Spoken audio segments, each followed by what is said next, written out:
श्री शिवाय नमस्तु भयम। दोस्तों, जैसा कि आप सभी लोग जानते हैं कि 1 जुलाई 2026 यानी बुधवार को पड़ रही है आषाढ़ मास की कृष्ण पक्ष प्रतिपदा तिथि। और दोस्तों, यह वह तिथि है जो आषाढ़ मास में पड़ने वाली सबसे बड़ी तिथि है, क्योंकि ये आषाढ़ मास में पड़ने वाली है और इसका बहुत ही बड़ा और विशेष महत्व होता है। पूज्य गुरु जी ने कहा है कि अगर कभी भी मौका लग जाए और आषाढ़ मास की प्रतिपदा तिथि बुधवार को पड़ जाए तो आप लोगों को 7 हरा दूर्वा का उपाय तो अवश्य ही करना चाहिए। इन दोनों का संयोग बहुत ही कम आता है। इसी के साथ में गुरु जी ने अपनी शिव पुराण कथा में बताया है कि इस दिन आपको 7 दूर्वा का उपाय तो आपको अवश्य ही करना चाहिए, क्योंकि ऐसा दिन पूरे साल में सिर्फ एक ही बार आता है। और दोस्तों, आप सभी लोग जानते हो कि बुधवार का अगर सबसे करने को लेकर आता है बड़ा उपाय है तो वह 7 हरा दूर्वा वाला उपाय है। तो दोस्तों, इस बुधवार प्रतिपदा तिथि के दिन आप लोगों को इस 7 हरा दूर्वा वाला उपाय को जरूर करना है। बहुत सारे लोग होंगे जिन लोगों ने इस उपाय को ना किया हो, मतलब पूरा साल निकल गया, उन्होंने किसी भी दिन इस 7 हरा दूर्वा वाला उपाय को ना किया हो। पर दोस्तों, आपके पास एक आखिरी मौका बचा हुआ है जो कि 1 जुलाई के दिन है।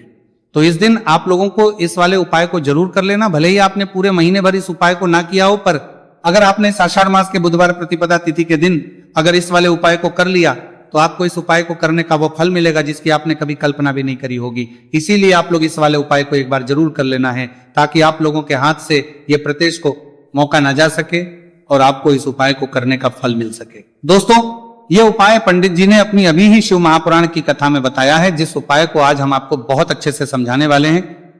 इस वीडियो को देखने के बाद इस उपाय को समझने के लिए आपको कोई और वीडियो को देखने की जरूरत नहीं पड़ेगी। तो चलिए दोस्तों, उपाय को शुरू करते हैं। देखिए, ये इस आषाढ़ मास के बुधवार प्रतिपदा तिथि के दिन ये इतना खास होता है, इतना महत्वपूर्ण होता है। देखा गया है कभी कभी बड़े बड़े पूजा पाठ अनुष्ठान से जो मनोकामना पूर्ण नहीं होते, वो आषाढ़ मास के बुधवार प्रतिपदा तिथि के दिन एक छोटे से उपाय करने से ही आपकी मनोकामना पूर्ण हो जाती है। और बहुत सारे लोगों ने इस उपाय को किया भी है और उनको इस उपाय को करने का फल भी जरूर मिला है। अगर आप लोग भी इस उपाय को करना चाहते हैं तो आप इस उपाय को पहले अच्छे से समझ लेना, सुन लेना, उसके बाद करना। आपको इस उपाय का फल जरूर ही, और इस उपाय को कर लेने से आपके घर में चाहे किसी भी प्रकार की दुख और समस्या क्यों ना चल रही हो, आपको उसका कारण भी नहीं पता है कि भाई ये समस्या किस कारण से चल रही है। उसका कुछ भी कारण हो सकता है, जैसे इसे पितृदोष हो सकता है या किसी भी तरह का मंगल दोष भी हो सकता है। तो इस दिन आप लोगों को ये वाला उपाय कर लेना है। ये एक ऐसा उपाय है जिस उपाय को अगर किसी विशेष दिन पर किया जाए तो भाई उस विशेष दिन का जो है वह तो मिलता ही मिलता है, पर हमने उस दिन पर इस उपाय को किया है तो हमें उससे भी बड़ा फल मिलता है, और फल बहुत जल्दी मिलता है, क्योंकि आप इस उपाय को बहुत ही बड़े और विशेष दिन पर कर रहे हो। तो चलिए अब उपाय के बारे में बात करते हैं, लेकिन उससे पहले आप लोगों को यह जानना आवश्यक है कि आखिर यह उपाय किस समय करना है, किसको करना है और कैसे करना है।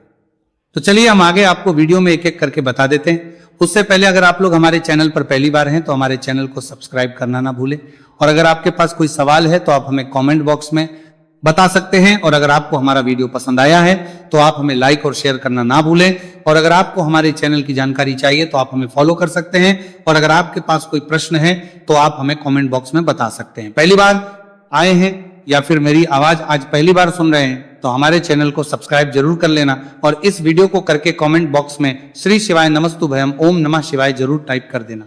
तो दोस्तों, इस 7 दूर्वा वाला उपाय को हमें इस बुधवार प्रतिपदा तिथि के दिन कैसे करना है, किसको करना है, किस समय करना है और कहां पर करना है, ये सारे सवालों के जवाब आपको इस वीडियो में मिल जाएंगे।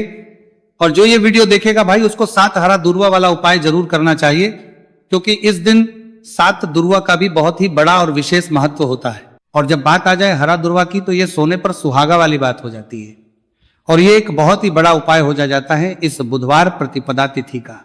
तो अब दोस्तों, इस 7 हरा दूर्वा वाला उपाय को आखिर करना किसको है, सबसे पहले हम लोग वो बात जान लेते हैं। तो देखो, घर की जो बड़ी माताएं बहनें होती हैं, उन माताओं बहनों में से कोई भी एक बड़ी माता बहन इस वाले उपाय को कर सकती है। और दोस्तों, अगर आप चाहें तो अपने घर में से सभी सदस्यों भी इस उपाय को करवा सकते हैं। अगर किसी व्यक्ति की खुद की कोई मनोकामना है, खुद की कोई दुख और परेशानी है जो कि वो अपने लिए ही करना चाहता है इस वाले उपाय को, तो वो खुद अपने लिए भी कर सकता है।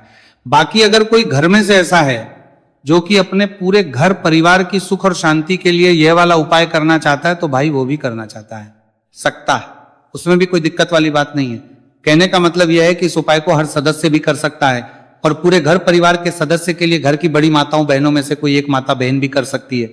माताएं बहनें अगर घर में उपस्थित ना हो या वह ये वाला उपाय ना कर पा रही हो तो फिर घर का कोई बड़ा सदस्य भी इस 7 हरा दूर्वा वाला उपाय को कर सकता है, चाहे फिर वह पुरुष ही क्यों ना हो, उसमें कोई भी दिक्कत वाली बात नहीं है। अब दोस्तों जो अगला प्रश्न निकल कर आता है वह यह आता है इसको लेकर कि आखिर इस उपाय को हमें किस समय करना है, सुबह के समय करना है कि शाम के समय करना है। तो देखो इस वाले उपाय को आप लोग सुबह के समय भी कर सकते हो और शाम के समय प्रदोष काल में भी कर सकते हो। अब अगर आप पूछो कि भाई सबसे उत्तम समय कौन सा रहेगा इस 7 हरा दूर्वा वाला उपाय को